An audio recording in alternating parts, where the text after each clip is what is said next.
somewhere on the beaches of Thailand. On the morning of December 26, 2004, the ocean disappeared. Not slowly, not gradually. It pulled back, retreating hundreds of meters from the shoreline in minutes, leaving the seabed exposed, fish stranded, coral standing bare in the morning air. Tourists walked out onto the wet sand to look at it. Some photographed it, some found it beautiful. Children ran toward the receding waterline, curious about what the sea had left behind. What they were standing inside was the trough of the largest tsunami in modern recorded history. Within minutes, the ocean came back. In Hawaii, at the Pacific Tsunami Warning Centre, scientists had already known about the earthquake for nearly an hour. They had the seismic data. They had the magnitude readings. They understood, or strongly suspected, what a 9.1 magnitude rupture beneath the Indian Ocean floor could produce. And they had already issued an official bulletin. That bulletin read, "No destructive tsunami threat exists."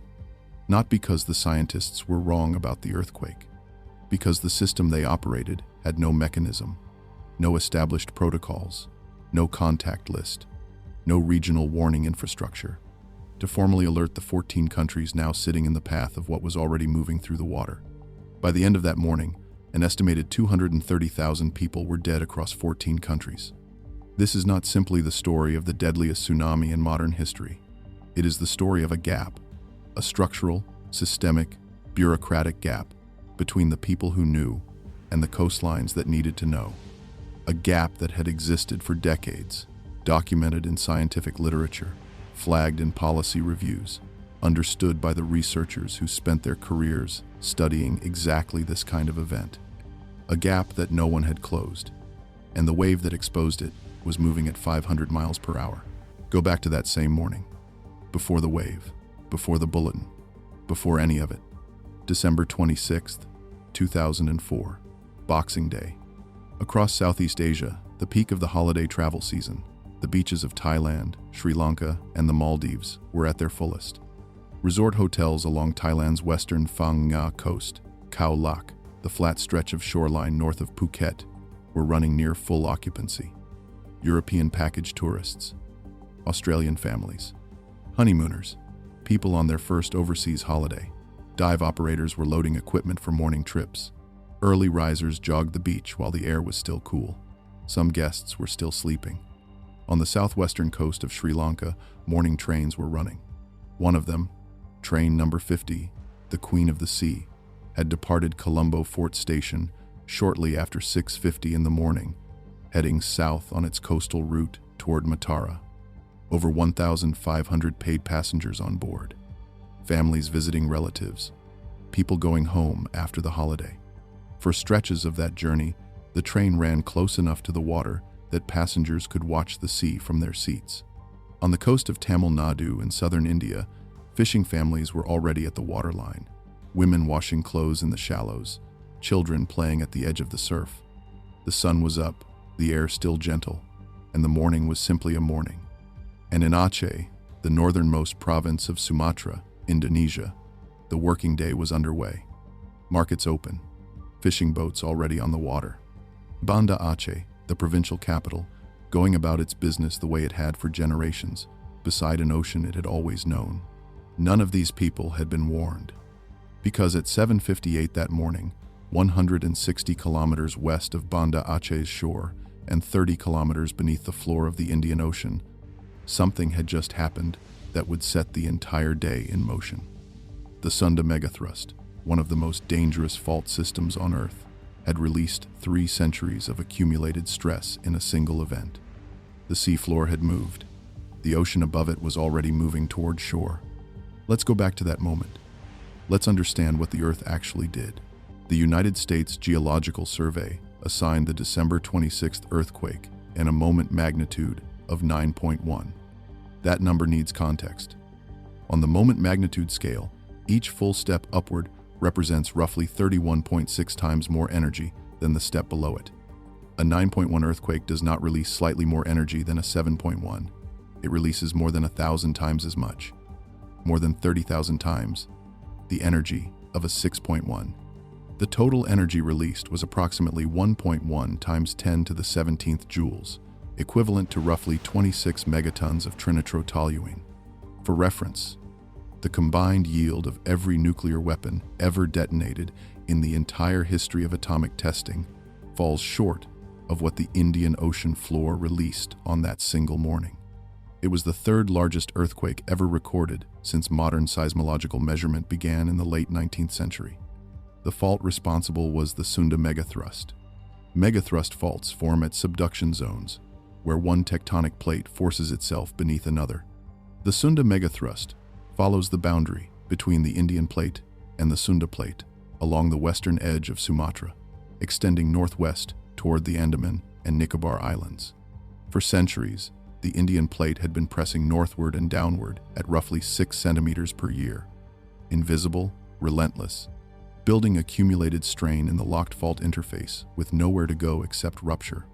At 7:58 in the morning on December 26, 2004, it ruptured. The break did not happen all at once.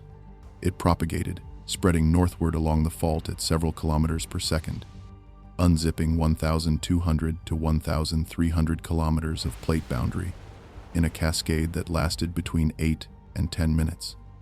The longest fault rupture ever, seismologically observed.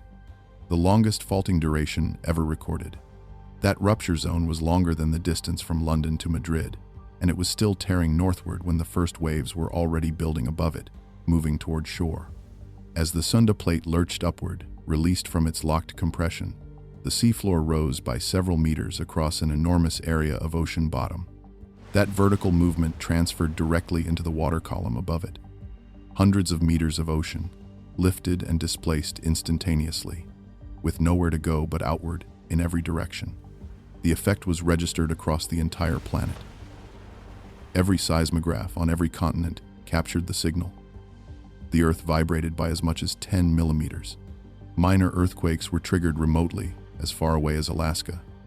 It was, in every measurable sense, a global event, including in Hawaii.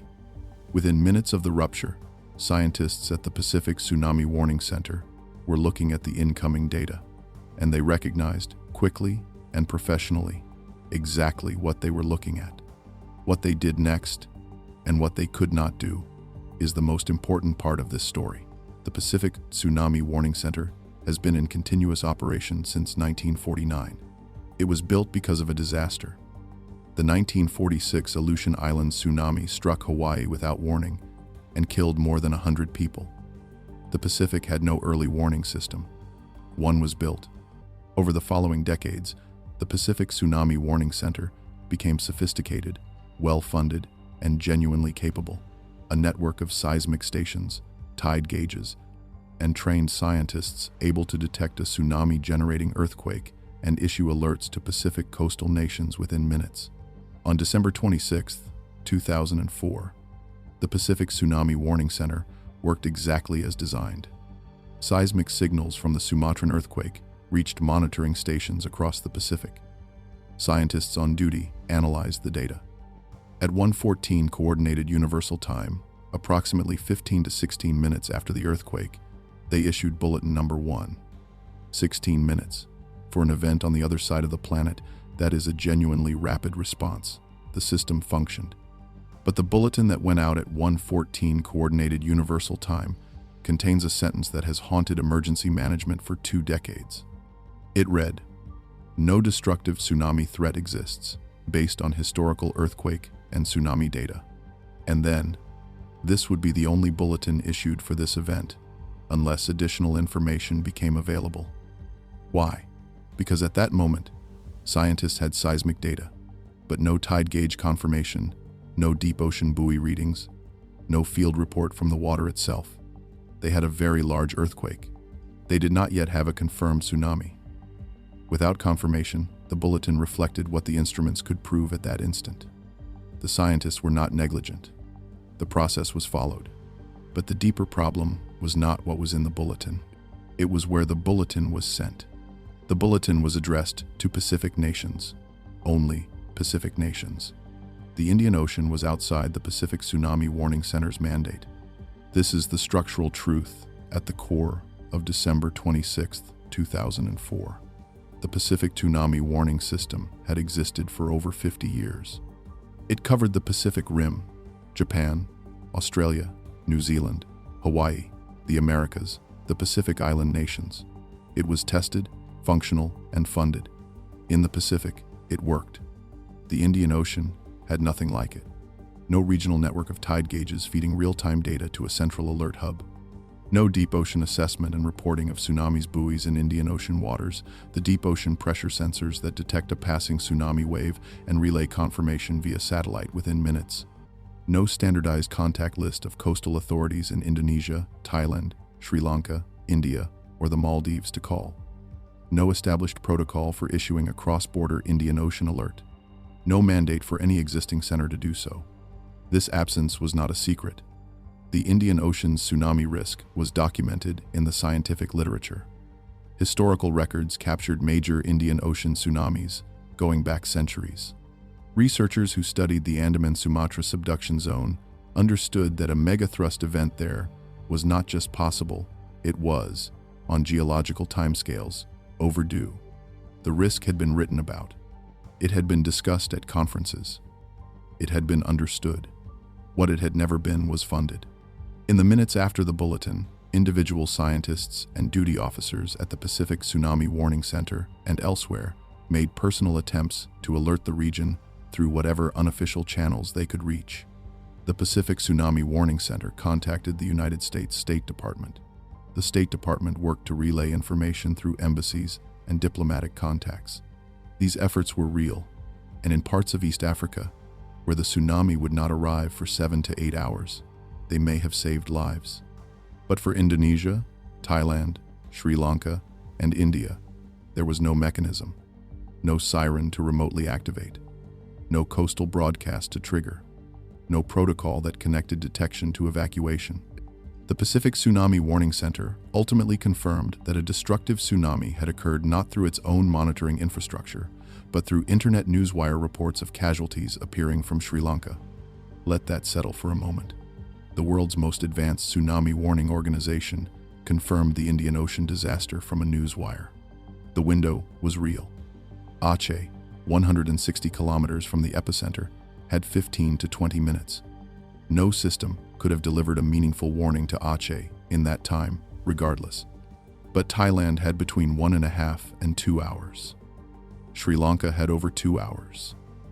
India's mainland had longer. In a functioning warning system, with sirens, broadcasts, and evacuation routes, 2 hours is enough. It has always been enough. The wave was already in the water.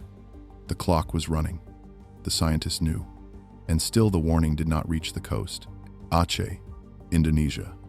Approximately 8:15 to 8:20 in the morning local time, 20 minutes after the rupture, the first thing many people in coastal Banda Aceh reported was sound. A deep sustained rumble, like something vast moving beneath the ground. Some had felt the earthquake itself, a long rolling tremor that shook buildings and rattled tiles. But without a warning, without a broadcast, without any instruction from the coast, most people had returned to what they were doing. The geography of Aceh's coast, near Banda Aceh, offered almost no forewarning at the shoreline. The proximity to the epicenter meant there was no meaningful interval between earthquake and wave. What arrived was not a wave in any familiar sense. It was the ocean itself, elevated, moving inland. The International Tsunami Survey team that documented Aceh's northwest coast in the weeks after the disaster recorded wave heights of 15 to 30 meters along at least a 100-kilometer stretch of coastline. In some locations, the run-up reached even higher. At those heights, these were not breaking surf. They were walls of water, carrying within them everything the open ocean had gathered in their path. Uprooted forests, overturned fishing boats, collapsed structures, debris on a scale that left the landscape simply unrecognizable. The flooding reached up to 5 kilometers inland in parts of Aceh province. Banda Aceh's coastal zones were struck without warning, without interval, and without any possibility of outrunning it. Entire neighborhoods were gone, not damaged, not flooded, gone. Communities that had lived beside that ocean for generations were erased within minutes of the wave's arrival. There was no siren, no evacuation order, no broadcast. There was nothing. Aceh was the nearest coast, struck the hardest, and given no interval of warning at all. But the wave was only beginning. Thailand. Approximately 9:30 to 10 in the morning local time. 1.5 to 2 hours after the earthquake. 1.5 to 2 hours during which a functioning warning system could have changed everything on these beaches. On the flat coastal plain of Phang Nga Province, Khao Lak, Ban Nam Kem, the resorts and settlements strung along the shore north of Phuket. Something visible and unmistakable happened before the wave arrived. The ocean receded. It pulled back dramatically, exposing hundreds of meters of normally submerged seafloor. Reefs stood bare in the morning air. Fish were stranded on wet sand. The waterline retreated to a point no one standing on that beach had ever seen. To anyone educated about tsunamis, this was not a curiosity. It was a warning. The visible trough preceding the wave. The signal that has one meaning: get off the beach and move to high ground immediately. There was no education program. No sign posted at the waterline. No broadcast explaining what the receding ocean signaled. No alarm. Tourists walked onto the exposed seabed. Some photographed it. Some found it mesmerizing. Those who happened to have encountered this information in a documentary, a school lesson, a book read years before, ran. Most people on those beaches had never encountered it at all. The wave came back. Khao Lak bore the worst of it. Flat coastline, hotels 30 to 80 meters from the water. No natural elevation barrier. No designated evacuation route. Approximately 4,000 people were killed in the Khao Lak area alone. The fishing settlement of Ban Nam Kem was essentially erased. On Phuket, where the island's mountainous terrain offered partial protection and some people did recognize the warning in time to run, approximately 250 people died. Across Thailand, the confirmed death toll reached approximately 5,395. Close to 2,000 of them were foreign tourists from dozens of countries. Sri Lanka, approximately 9:10, Coordinated Universal Time, just after 9:10 in the morning local time, 2 to 2.5 hours after the earthquake. Train number 50, the Queen of the Sea, was moving south along the coast near the community of Paralia, close to Telwata, when the first wave came. More than 1,500 paid passengers were on board. The train halted as the initial wave flooded the tracks. Passengers who understood what was happening tried to climb to higher positions on or inside the carriages, as if the walls of the train could hold back what was coming. The second wave was larger. It struck the stopped carriages broadside and overturned them completely, hurling the train more than 100 meters from the rails. Guinness World Records has confirmed the Queen of the Sea disaster as the deadliest rail accident in recorded history. The estimated death toll ranges from at least 1,000 to as many as 1,700. Approximately 900 bodies were recovered. The rest were carried out to sea. Across Sri Lanka, more than 35,000 people were killed or went missing as the tsunami struck both the southern and eastern coastlines, wrapping around the island and striking from multiple directions simultaneously. India. Hours after the earthquake, the tsunami crossed the Bay of Bengal in stages. The Andaman and Nicobar Islands, a chain of Indian territory in the Andaman Sea between Sumatra and the Indian mainland, were among the first struck.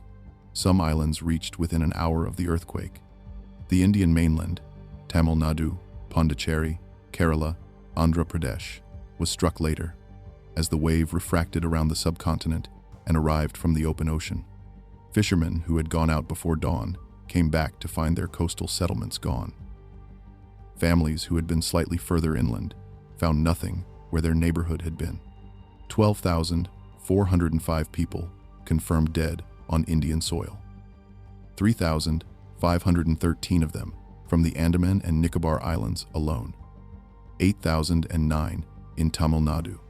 The wave moved on, west to the Maldives, then across the full width of the Indian Ocean toward East Africa, still carrying enough energy to kill when it finally reached the coasts of Somalia, Tanzania, and Kenya, 7 to 8 hours after the rupture began.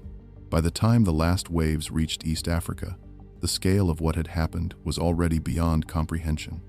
The total estimated death toll from December 26, 2004, falls somewhere between 227,000 and 230,000 people.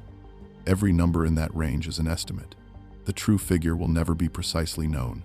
In some communities in Aceh, the destruction was so complete and the loss so total that there were too few survivors to account for the missing.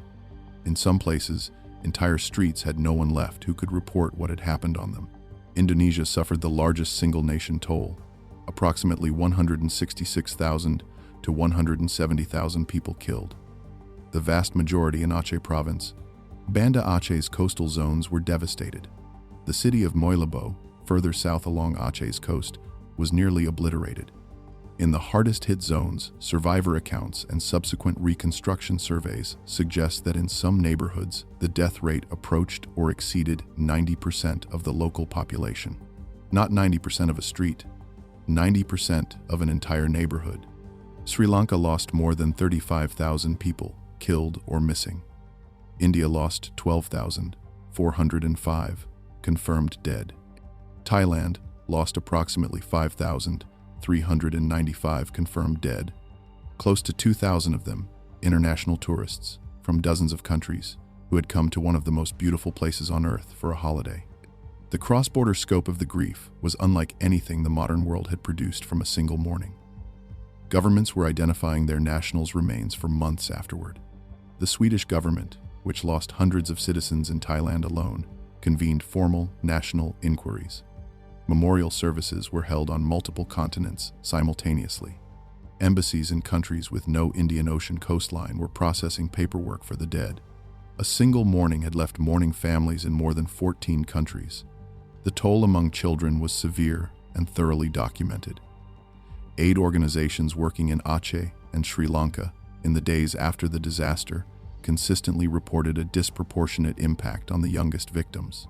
Children playing near the water as children do on a December morning had less physical capacity to outrun a wave or climb to higher ground. Mothers were separated from children in the chaos of the surge. Orphaned children were found days later, wandering communities in which their entire family had simply ceased to exist. In some coastal villages of Aceh, relief workers arrived to find communities in which almost no child under 10 had survived. 230,000 people across a single ocean before noon. And in Hawaii, at the Pacific Tsunami Warning Centre, the first bulletin was still the only bulletin, stating, on the basis of the data available 16 minutes after the rupture, that no destructive tsunami threat existed. The center had done its job. It had detected the earthquake. It had followed its protocols. It had transmitted its findings to the nations it was mandated to serve. The Indian Ocean was simply not among them. The humanitarian response to the 2004 Indian Ocean tsunami was, at the time it happened, the largest ever mounted. Governments and international organizations moved with unusual speed. The European Union released more than 123 million euros in emergency humanitarian assistance within the first weeks. Reconstruction across the 14 affected countries required years of sustained international effort. In Aceh, where entire coastal communities had been reduced to bare earth, the rebuilding was not measured in months. It was measured in years, in billions of dollars, and in the patient work of communities learning how to reconstruct a city from almost nothing. But alongside the humanitarian operation, a formal and deeply uncomfortable reckoning was already underway in scientific and policy circles. A methodical examination of exactly what had structurally failed on December 26, 2004, and what it would take to ensure it could never happen again. The conclusion was not complicated. The Indian Ocean needed what the Pacific had possessed since 1949, a coordinated, functional tsunami early warning system, not as a long-term aspiration. Now, the Indian Ocean Tsunami Warning and Mitigation System was established under the coordination of the United Nations Educational, Scientific and Cultural Organization's Intergovernmental Oceanographic Commission. The investment, approximately $126 million. The system became operational in 2006, less than 2 years after the disaster. 23 monitoring stations, tsunameters, were deployed across the Indian Ocean basin. Each consists of a seafloor pressure sensor linked to a surface buoy transmitting real-time data via satellite. These are deep ocean assessment and reporting of tsunami systems. Deep ocean assessment and reporting of tsunamis. When a tsunami wave passes over a deep ocean assessment and reporting of tsunami sensor, the pressure change is detected within minutes and relayed to warning centers before the wave reaches shore. This was the confirmation step that was absent on December 26th. The ability to verify, in real time, that a wave was actually in the water, rather than relying on seismic estimates alone. The United States deployed the first deep ocean assessment and reporting of tsunamis, 2 buoy, in December 2006, positioning it near the Andaman Islands off the coast of Sumatra, at the precise stretch of ocean where the rupture had originated 2 years before. The timing was deliberate, a marker and a statement. The Pacific Tsunami Warning Centre expanded its mandate to cover the Indian Ocean, the South China Sea, the Caribbean, and Puerto Rico. The organization that had no formal mechanism to alert Indian Ocean nations on December 26, 2004, now operates as a global warning service. Banda Aceh was rebuilt, not quickly, not easily, but it rose through Indonesian government investment and sustained international reconstruction effort, and it stands today as evidence that even catastrophic loss is not permanent loss, and as a permanent marker of what that loss cost. The system that didn't exist was built. That matters. But a detection system is only as strong as its last link. The 2004 Indian Ocean tsunami changed more than tsunami science. It changed how the world thinks about international disaster response. Before December 26th, the global framework for coordinating disaster warnings across national boundaries was fragmented in practice. Different ocean basins, different national systems, different mandates. No real-time mechanism for sharing time-critical alert data across the Indian Ocean region.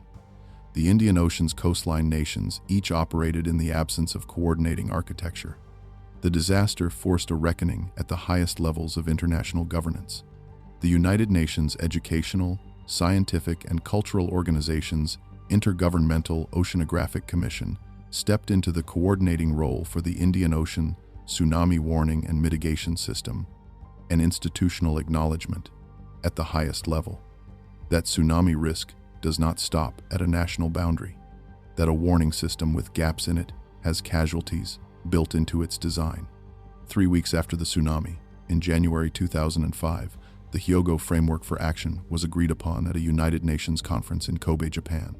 The Hyogo Framework laid out an international commitment to building disaster resilience across member states, with early warning systems explicitly named as a central priority.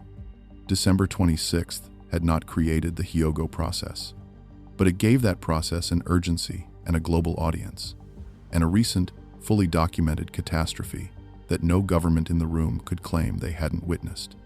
The concept of end-to-end warning entered the formal vocabulary of international disaster management as a direct result. Not detection alone, not seismic data transmitted to a government ministry. The complete, unbroken chain. Seismic detection, tsunami confirmation, alert issuance, public communication, and individual evacuation. All of it, without a single gap. Because a chain that breaks anywhere in the middle produces the same outcome as no chain at all. The post-event accountability analyses were careful and clear. Scientists had not failed. The Pacific Tsunami Warning Centre had issued its first bulletin 16 minutes after the earthquake. The data had been collected. Processes had been followed. The failure was architectural. There was no Indian Ocean system. There was no last-mile delivery mechanism. There was no siren at the water's edge. That finding, that the gap was infrastructure, not ignorance, is the part of 2004 that most demands a reckoning. Because if the gap is ignorance, the solution is education. If the gap is infrastructure, the solution is a decision. And the decision, for the Indian Ocean, was never made until 230,000 people made it impossible to defer any further. After December 26th, the decision was made. The system was built. But the question of where that decision still had not been made, where the gap between detection and delivery persisted, was not an Indian Ocean question alone. Here is what December 26, 2004 left permanently on the table. The Indian Ocean now has a warning system. The deep ocean assessment and reporting of tsunamis buoy network expanded substantially after the disaster. Regional warning centers operate in Australia, India, and Indonesia. The chain that was broken in 2004 has been connected. That is real. That matters. But a warning system is not a siren. The last mile is what happens between the alert, leaving a monitoring center, and reaching a person standing at the water's edge. It is the coastal siren that actually sounds when the system sends the signal. It is the radio broadcast that reaches the fisherman without a smartphone. It is the community education that means a tourist on a beach knows what a receding ocean signals and runs rather than photographs it. It is the evacuation route that is marked, maintained, and practiced. It is the local official with a protocol who is trained to follow it and who can act without waiting for authorization from 3 levels above. On those measures, the last mile, the picture is still uneven, and not only in the Indian Ocean. The United States Pacific Northwest sits above the Cascadia subduction zone, a megathrust fault system, geologically comparable to the Sunda megathrust, capable of producing a magnitude 9.0 earthquake or greater. The modeled inundation zones for Seattle, Portland, and the coastal communities of Oregon and Washington are known. Seismic detection capability is in place. What remains incomplete in many areas is the last mile chain. Alert systems, not fully installed in some coastal communities. Evacuation route signage, inconsistent. Awareness of the specific threat among coastal populations, uneven at best. Parts of the Mediterranean face parallel gaps. Coastal, Turkey, Greece, and Italy sit above seismically active zones with documented tsunami-generating potential. Detection capability has improved since 2004. Last-mile coverage, the siren, the local protocol, the person who knows what to do and does it, varies sharply from one community to the next. The gap that killed in 2004 was not a gap of science. The earthquake was detected. The data was read. The scientists understood what they were looking at. The gap was delivery, infrastructure, political priority, the decision to complete the chain all the way to the water's edge. The tourists who walked onto the exposed seabed in Thailand on December 26, 2004, were not unintelligent. They were not reckless. They had simply never been told what the receding ocean meant. No one had built the system that would have told them. 20 years on, that system, in the Indian Ocean, is built. The last mile, in too many places around this planet, is still not. 230,000 lives, 14 countries, one morning. The 2004 Indian Ocean tsunami was not a failure of science. The seismologists who detected the earthquake within 16 minutes and understood its potential were doing their jobs, precisely, quickly, with the tools and the mandate they had been given. It was a failure of architecture, of the invisible infrastructure that turns knowledge into action, and action into the warning that reaches a person at the water's edge before the water does. The question December 26th left behind, whether the world would build the system or simply mourn and move on, was answered, partially, in the years that followed. A system was built. Real progress was made. Coastlines that had no warning gained one. The parallel is still live. The chain is still incomplete in too many places. If this channel is where you come for the documented truth behind a disaster, not the headline, not the recap, but the full story of what happened and why, and what it means that it could happen again, then subscribe. Every episode on Epicenter Files follows the same thread. The warning existed. It just didn't reach.